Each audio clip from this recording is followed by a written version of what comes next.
This is the eastern cottontail rabbit. If it looks familiar, don't be surprised. This is one of the most common rabbits found across North America. You may have dealt with these little guys in your yard or garden, or you've just observed one foraging in a field.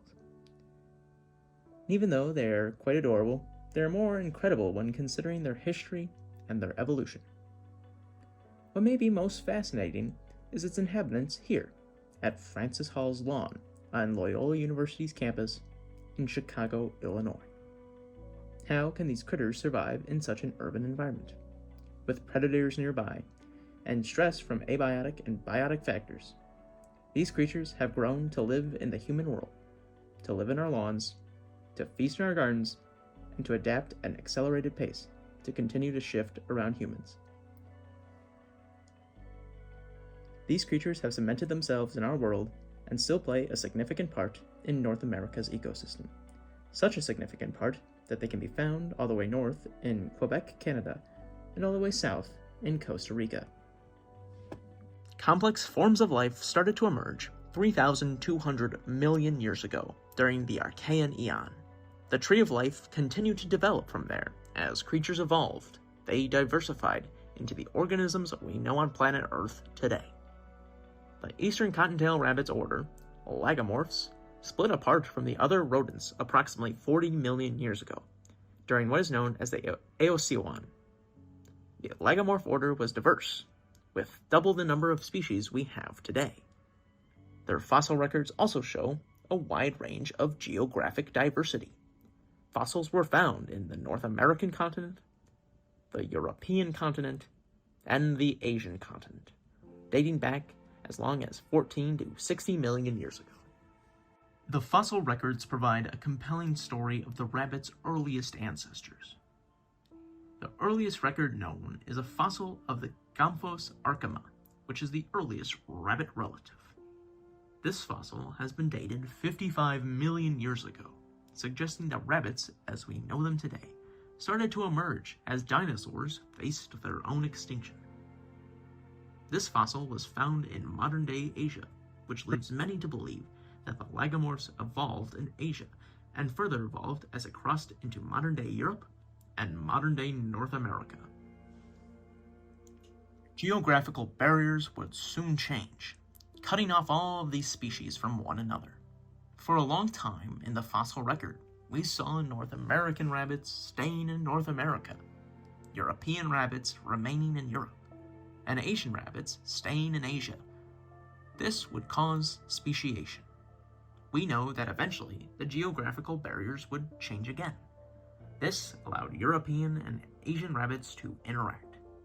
We know that approximately 14 million years ago, European rabbits, due to a change in the geographical barriers, would return to Asia, crossing previously closed borders.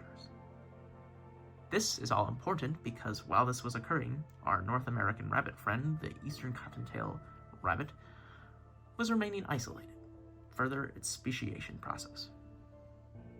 One approach to explaining how their fossils can be spread on 3 different continents broken up by the ocean is the theory of continental drift.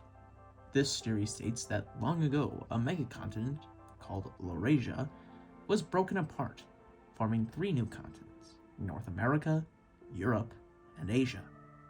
It explains how fossils of very similar creatures can be present on all 3, while also depicting how the geographical barriers formed, causing speciation. The eastern cottontail is a New World organism as it evolved in North America, along with the rest of its genus, the Sylvilicus. Sylvilicus is a combination of 2 Latin words that mean both forest and hare. This is an important moment to mention that there is actually a difference between hares and rabbits. They are related, but not actually the same. Sylvilicus floridinus is a rabbit, not a hare, which may cause some confusion while trying to learn about its evolution. The eastern cottontail's closest relatives are also cottontails, the Sylvilicus obscurus and the Sylvilicus transitionalis. These are known as the Appalachian cottontail and the New England cottontail, respectively. For many, it may become hard to spot the difference, as these three species share some common physiological traits.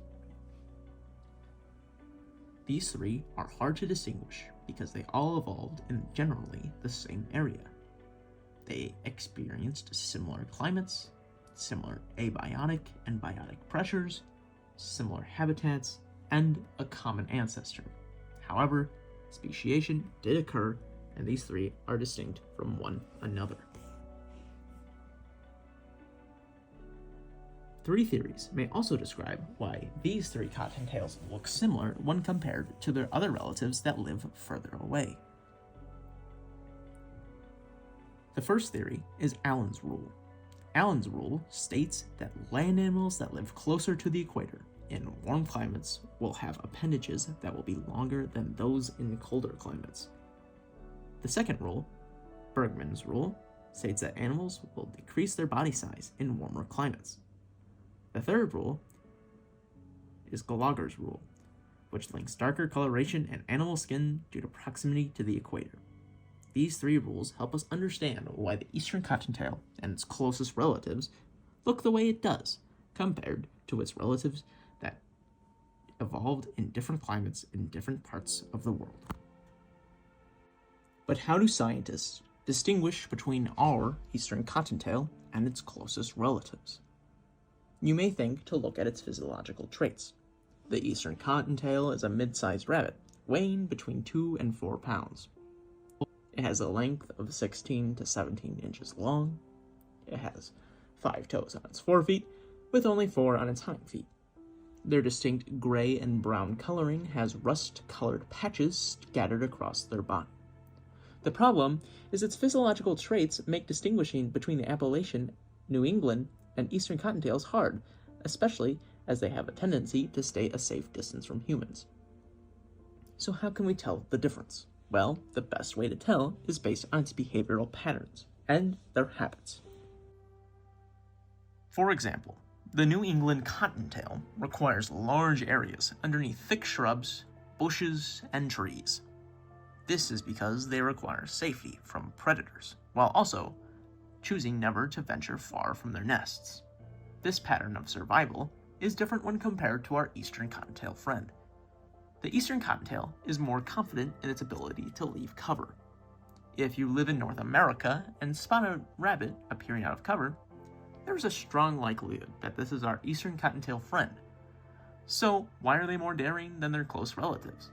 Scientists suggest that eastern cottontail have adapted to its open grassland environment. Since they evolved more exposed than other rabbits, their senses had to be improved, so they must have adapted and evolved. This explains why the eastern cottontail have larger eyes with sharper vision. This was needed for them to survive.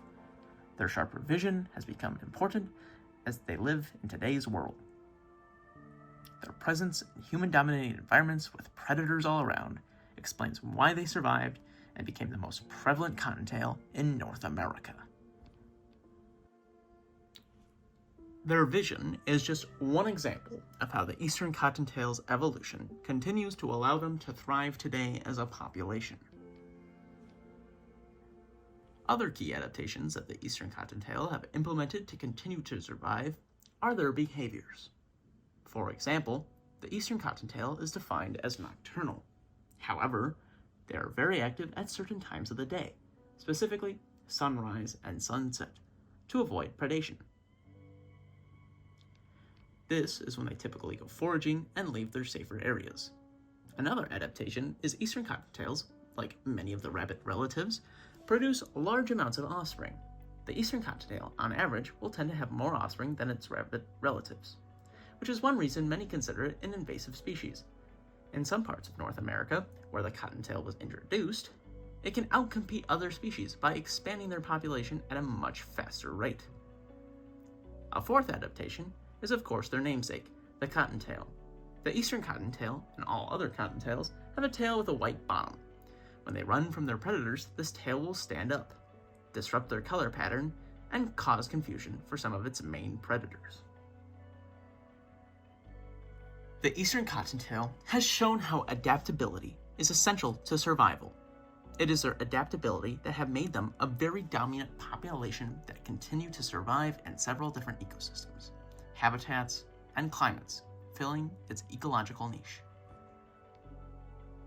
Today, eastern cottontails are abundant across Central America, parts of southern Canada, and Chicago, Illinois. This is because their ideal habitat is not very specific and allows them to live in many different conditions. They prefer to make their nests anywhere two types of cover meet, especially grasslands and shrubs, with access to open areas. They also have been known to make their nests on human-built pathways and road systems. Today, human scientists are attempting to understand more about these creatures and their ability to survive based on their behaviors. In an experiment conducted at 2 universities, one of which being the University of Illinois Chicago, eastern cottontails were observed in terms of how they will choose their habitats and how human structures and obstacles can cause a change in behavior in these organisms. For example, in this experiment, scientists utilized fences to see how this affected eating habits of eastern cottontails. They found that human-induced stress changed how eastern cottontails rabbits foraged for food compared to their rural counterparts. However, it did not limit their foraging. They found it did not affect it negatively because eastern cottontails' ability to sense predation and due to lack of competition in these specific areas. Over time, humans have pushed other pressures and factors on the eastern cottontail, besides, of course, our structures in their habitat. For example, humans helped push the eastern cottontail into the rest of North America, enabling its expansion across the country. Furthermore, humans can affect the physiological and behavioral traits of creatures in our shared ecosystems at an increased rate. In some instances, scientists have found that humans can affect traits, making their changes happen 300% faster through direct interactions. Another effect of urbanization on ecosystem is pathogen pressure. In urban environments, humans have caused pathogen-driven immunostimulation in urban-dwelling animals. These are just a few ways we can impact the eastern cottontail, but the relationship goes both ways. Just as much as we impact them, they impact the rest of the ecosystem and food web. The eastern cottontail plays an integral part in our ecosystem. As much as we and other organisms affect them, they affect other organisms. For example, coyotes are optimistic predators. They rely on populations of smaller deer and rodents. As the eastern cottontail moved into urban areas, coyotes followed. As more coyotes were found in the Chicago region, urban environment researchers correlated the growing rate of coyotes in the city to the abundance of rodents, such as our eastern cottontail rabbit. The eastern cottontail has the ability to affect the ecosystem. Its presence is a crucial line in the food web, being a source of nutrition for the previously mentioned coyotes, for large birds of prey, and for even us humans. They play a crucial role and should not be underappreciated. Their history, their survivability, and their adaptations show how remarkable this creature really is and helps us understand its dominance in North America. So next time you see one in your lawn, take a second to appreciate it, only if it isn't eating your garden. So we leave you with the eastern cottontail rabbit.